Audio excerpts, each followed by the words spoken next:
చిన్నపిల్లల్లో కాన్స్టిపేషన్ అంటే మలబద్ధకం ఎందుకు వస్తుంది?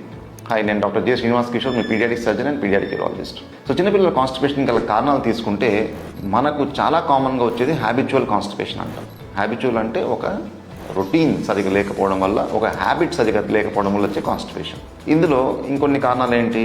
ట్రావెలింగ్లో ఉండటము, లేకపోతే ఎన్విరాన్మెంట్ మారటం, ఒక ప్లేస్ నుంచి ఇంకో ప్లేస్కి వెళ్ళడము, లేకపోతే స్కూల్లో టాయిలెట్స్ క్లీన్గా లేకపోవడము, లేకపోతే డైలీ రొటీన్ మారడము, ఇవన్నీ కూడా హ్యాబిచువల్ కాన్స్టిపేషన్ కిందకి వస్తాయి. ఇవి కాకుండా ఆర్గానిక్ కాజెస్ అంటాం. ఆర్గానిక్ కాజెస్ అంటే డెఫినెట్గా ఏదో ఒక వ్యాధి ఉండడం. ఫర్ ఎగ్జాంపుల్ మొటిలిటీ డిసార్డర్ అంటే పేగుల యొక్క కదలిక సరిగ్గా లేకపోవడం.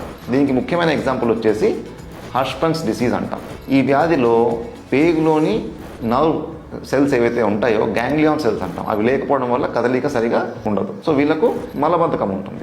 లేదా కొన్నిసార్లు యానోరెక్టల్ మాల్ఫార్మేషన్స్ అంటాం, అంటే మోషన్కి వెళ్ళే దారి పుట్టుకతో సరిగా ఏర్పడదు. ఇలా ఉన్నా కూడా కాన్స్టిపేషన్ వస్తుంది. కొన్నిసార్లు యానోరెక్టల్ మాల్ఫార్మేషన్కి మనం చేసే ఆపరేషన్ తర్వాత కూడా కాన్స్టిపేషన్ అని కొత్తగా స్టార్ట్ అవుతుంది. కొన్నిసార్లు హార్మోన్ ఇబ్బందులు, అంటే ఇప్పుడు థైరాయిడ్ హార్మోన్ ఉంది, సో బాడీలో థైరాయిడ్ హార్మోన్ తగ్గిందనుకోండి, హైపోథైరాయిడిజం అంటాం. వీళ్ళలో కూడా మలబద్ధకం ఉంటుంది. లేదా హైపర్ క్యాల్సీమియా లేదా డయాబెటీస్, వీళ్ళలో కూడా మనకు కాన్స్టిపేషన్ అనేది ఉంటుంది.